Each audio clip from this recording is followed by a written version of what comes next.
Hello बच्चों, आज मैं आपके लिए क्लास 10th की हिंदी की वर्कशीट नंबर 35 लेकर आई हूँ और इसका विषय है अट नहीं रही है।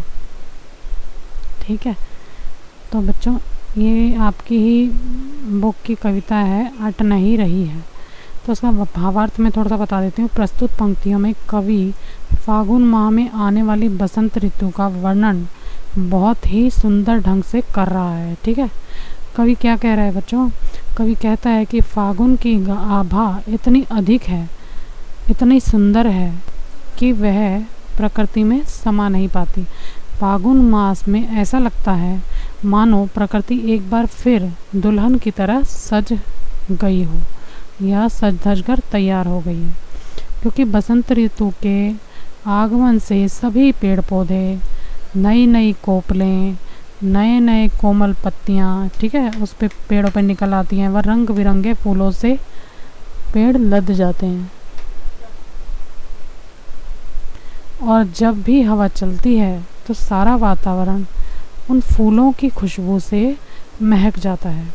ठीक है बच्चों, इतने फूल इस ऋतु में लगते हैं। उस समय ऐसा लगता है मानो फागुन खुद सांस ले रहा हो और वातावरण को महका रहा हो।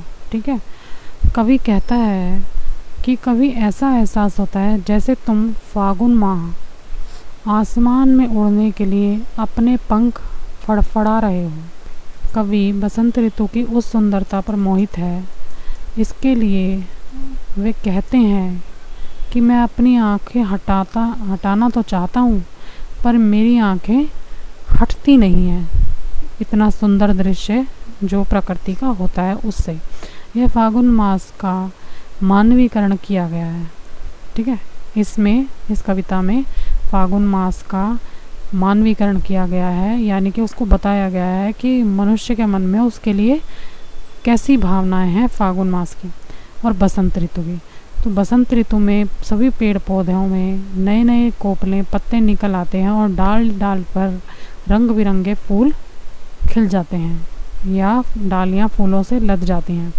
कवि उस समय की कल्पना करते हुए कहते हैं कि ऐसा लग रहा है कि मानो प्रकृति अपने गले में रंग बिरंगी भीनी भीनी खुशबू देने वाली सुंदर सी माला पहन रखी है, कि प्रकृति ने मानो कोई सुंदर माला पहन रखी है जिसमें से खुशबू आ रही है। कवि के अनुसार प्रकृति के कण कण में इतनी सुंदरता बिखरी पड़ी है कि अब वह धरा में समा नहीं पा रही।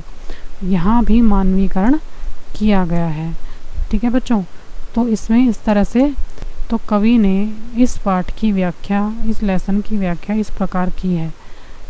ठीक है बच्चों, अब मैं इसके आपको क्वेश्चन आंसर करवा देती हूँ। प्रश्न नंबर 1 है बच्चों, कवि की आँख फागुन की सुंदरता से क्यों नहीं हट रही है?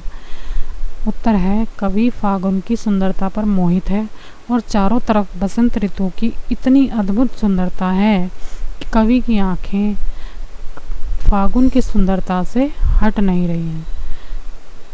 प्रश्न नंबर 2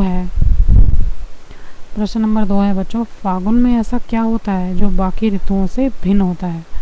तो इसका उत्तर है, फागुन में सभी पेड़ पौधों पर नए नए पत्ते निकल आते हैं और डाली डाली पर रंग बिरंगे फूल उग जाते हैं या डाली डाली रंग बिरंगे फूलों से लद जाती है।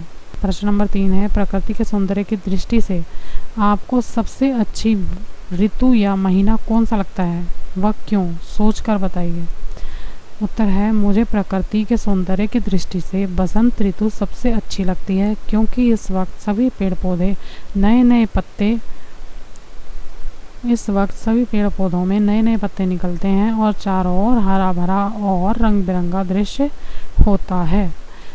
प्रश्न नंबर 3 है बच्चों, कविता में से मानवीकरण अलंकार के 2 उदाहरण ढूंढकर लिखिए। इसका उत्तर है, पहला, कहीं सांस लेते हो।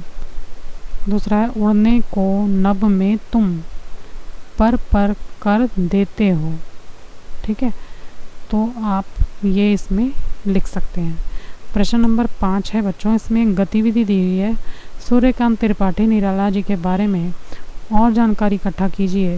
वहीं की विभिन्न रचनाओं के नाम भी लिखिए। आप इस कार्य में विभिन्न स्रोतों की सहायता ले सकते हैं। इसका उत्तर है बच्चों सूर्यकांत त्रिपाठी निराला हिंदी कविता के छायावादी युग के 4 प्रमुख स्तंभों में से एक माने जाते हैं। ये जयशंकर प्रसाद, सुमित्रा नंदन पंत और महादेवी वर्मा के साथ हिंदी साहित्य में छायावाद के प्रमुख स्तंभ माने जाते हैं। उन्होंने कहानियाँ, उपन्यास और निबंध भी लिखे हैं, किंतु उनकी व्याख्या विशेष रूप से कविता के कारण ही है। काव्य ग्रंथ अनामिका, परिमल, गीतिका, अणिमा, नए पत्ते, आराधना, लंबी कविताएं, तुलसीदास, राम की शक्ति, पूजा, सरोज, स्मृति आदि गद्य रचनाएं, चतुरी, चमार, प्रभावती और निरुपमा आदि। ठीक है बच्चों, तो ये थे इस वर्कशीट के क्वेश्चन आंसर। आज की वर्कशीट में इतना ही। अगर आपको मेरा वीडियो अच्छा लगा हो तो बच्चों प्लीज़ मेरे चैनल को लाइक करना और सब्सक्राइब करना। Thank you very much.